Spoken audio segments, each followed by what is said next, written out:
So then my second book, Dancing Forever with Spirit, describes my second set of encounters with Albert, which were really quite different from the first set. So I'd gone for a period of a few months without hearing from Albert, and I feared that maybe he wasn't going to come back. And then one night I woke up and I saw this ghost-like, ethereal figure standing in the doorway of my bedroom. And when it moved closer to me, I could see it's my old friend Albert, except he was in astral form. So I was surprised to see him, and I said, "Hi Albert, what brings you here this time?" Well, he said, "I'm here to take you on a series of astral adventures to the spirit side, to see the wonders of the universe, so you could write about them in your book." Because he said, "A picture is worth 1,000 words." So I didn't know what to expect, and I said, "Okay, Albert, do I have to tell my wife where I'm going? And do I need a passport?" And he said, "No," he said, "you'll be back in your body before the morning, and your wife will never know you've been gone." And so then he literally reached out and pulled my astral body out of my physical body, which was still behind, sound asleep in my bed. And so then he led me up. We floated up through the ceiling, up through the clouds, and we ended up at a high spot above our beautiful planet. And he let me turn around and look at Earth. And it was a breathtaking scene, because from that perspective, our planet looked like a jeweled pendant floating in the inky blackness of space. It was really quite an amazing sight. But he didn't let me linger very long, and soon he tugged on my sleeve and he led me through a shimmering doorway to the spirit side. On the other side of the doorway, I found myself standing in a beautiful meadow. It was filled with lush green grass, tall, majestic trees, and wildflowers resplendent in 1,000 different colors. So he led me down the path through this meadow. We went up a low hill, and at the top I noticed a group of souls standing on the other side, at the bottom. And then my heart skipped a beat when I recognized who was in this crowd. It was my mother and my father and my brother, my grandparents and various aunts and uncles who had already passed over from the earth plane. And then, to my delight, running around from behind the group was my little dog, Oscar, who had passed away 10 years before, and he ran towards me with his little tail wagging his whole body.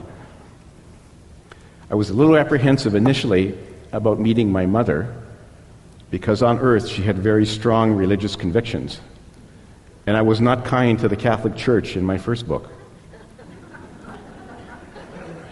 So I didn't know what to expect. But she wrapped her arms around me in a big hug and said, "Everything's okay." She said if she were still living on earth, she would not have liked what I wrote about the church in my book. But now that she was on the spirit side, she could see the whole picture. She said everything was just fine. So what a relief. So warm hugs all around to my family. Albert tugged at my sleeve again and said, "Come on, we have other things to see." So he led me away to a beautiful white city gleaming in the distance, a place that he called Aglaya. So we entered the city through its main portal, and we strolled down the main boulevard. And I noticed hundreds of souls swarming the streets, and they were all wearing very different, colorful garments from many different eras and countries on Earth. And I felt like I'd been dropped in the middle of a costume ball. And Albert explained that souls on the spirit side can choose to display themselves in whatever way they desire. And he said many souls will often wear garments that they enjoyed wearing from one of their previous lifetimes on Earth. And then, of course, they can change their appearance anytime they want. They can appear as males for a while and then females, whatever they want. And if they get tired of appearing as humans, they can appear as globes of light. So it was really quite an amazing scene. So then Albert led me towards a majestic white building with gleaming pillars in the front, a place he called the Hall of Wisdom. And there we entered the building and went into this large circular chamber with a high domed ceiling. And in the middle of the room was a table in the shape of a horseshoe, with 11 souls seated around it. They all had snow-white hair, smooth, unblemished skin, and they wore gold robes with white sashes.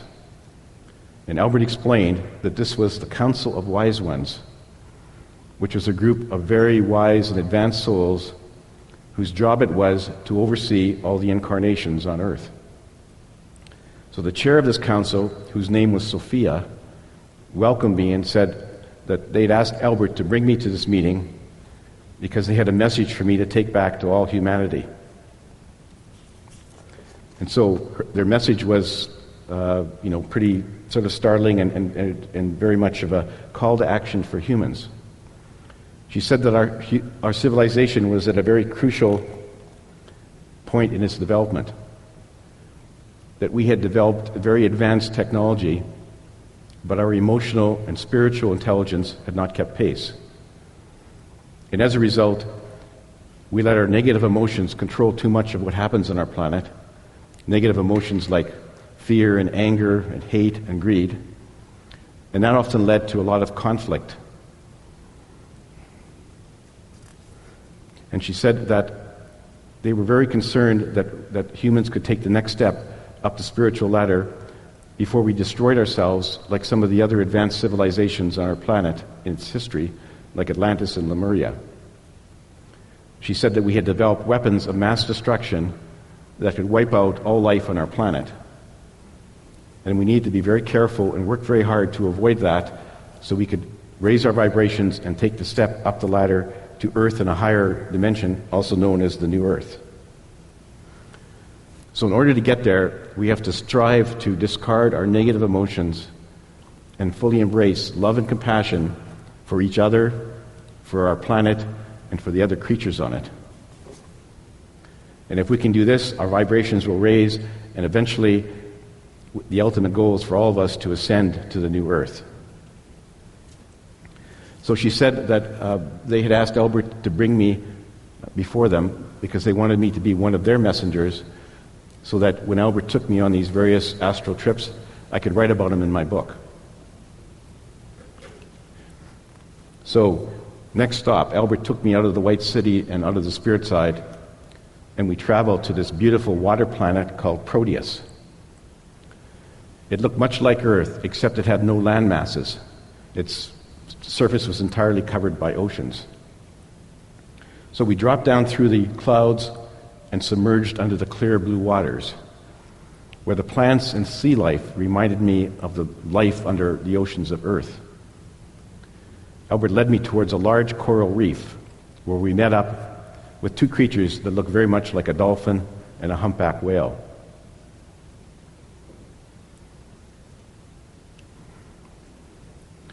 These creatures tell me that life on Earth looks very much like life on Proteus, because most of the sea life on Earth was seeded from life on Proteus a long time ago. They tell me that they keep in telepathic contact with the whales and dolphins on Earth, and they don't like what they hear. They ask me to implore my fellow humans to stop abusing the dolphins and whales on Earth because they are tired of being hunted and trapped by humans. He said that their kin on Earth are very sensitive, highly intelligent creatures who can't understand why humans continue to abuse them without justification. They are creatures who want to live in harmony with their planet and with everybody else on it, but they seem to have a problem in dealing with humans. So I told them I would take their message back to my fellow humans, and we left Proteus.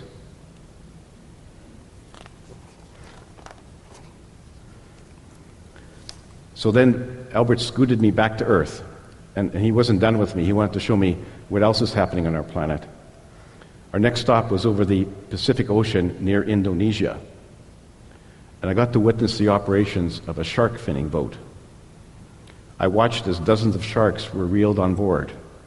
They had their fins cut off with long knives, and then they were tossed overboard while still alive, where they would be eaten by predators or die a slow death from suffocation. And Albert explained there was only one reason for this abuse: to allow some people to enjoy shark fin soup, which is a delicacy in many countries. So then he took me to Zimbabwe, and I watched as I saw a herd of elephants, dead elephants strewn over the terrain, killed by poachers with cyanide poison. And I watched as the poachers sawed off their ivory with chainsaws, tossed it in the back of their trucks. And I knew that there was only one reason for this abuse. And it was horrific to see these majestic creatures die in that fashion and be abused. And there's only one reason for it. It's to fuel the illegal trade of ivory that is often made into fancy trinkets for people who don't know or don't care how it was obtained.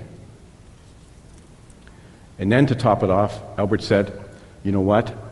Your civilization stands out among a lot of other civilizations in our galaxy because you not only abuse your planet and its other creatures, but you manage to abuse one another through violence and neglect. He said, not only do we kill each other through wars and other violent conflicts, but we allow some of our people to enjoy excessive consumption while many others die from starvation and disease. Albert said it was clear to him that our race was a triple threat, but in a very negative sense.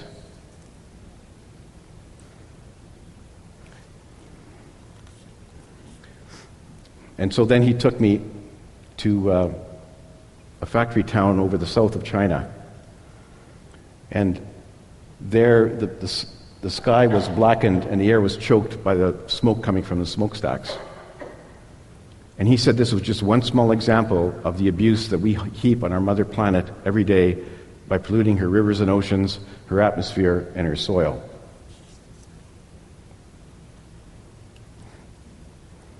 So by this time, things looked very grim indeed. And so I said, can you do anything to cheer me up, Albert?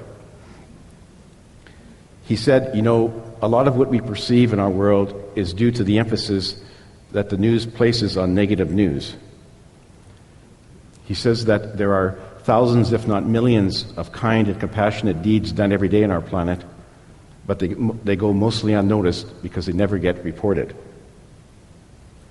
He said that humans have made a lot of progress in the last few years in terms of increasing their spiritual awareness and curtailing pollution and animal abuse, but we still have a long way to go.